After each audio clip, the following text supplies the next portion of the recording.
finestre per cercarci con la vena negli occhi, la sera quando era tardi.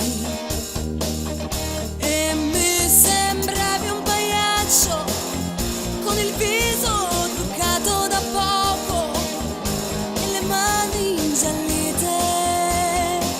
Facevi fotografie.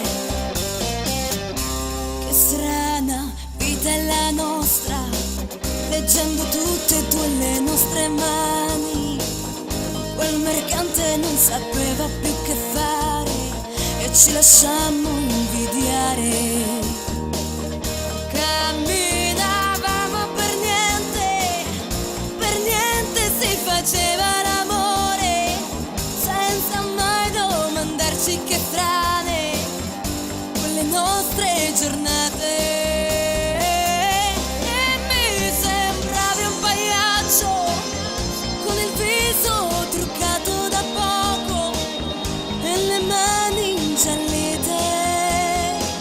Facevi fotografie.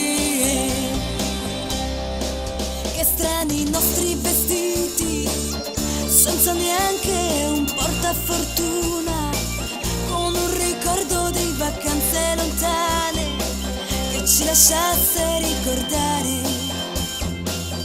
Perché di sogni mai niente, perché di sogni non volevi parlare, e mentre ancora ti lasciavi sfiorare, mi domandavo se credevi all'amore.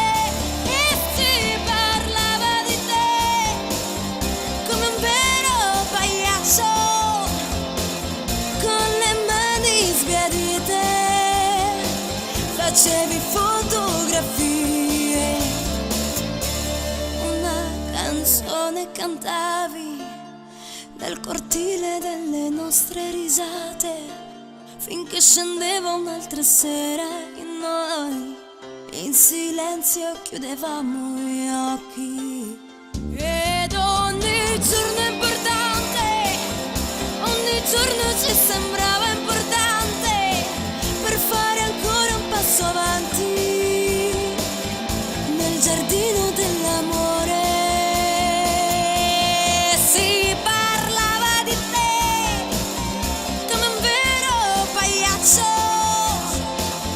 Con le mani truccate facevi fotografie.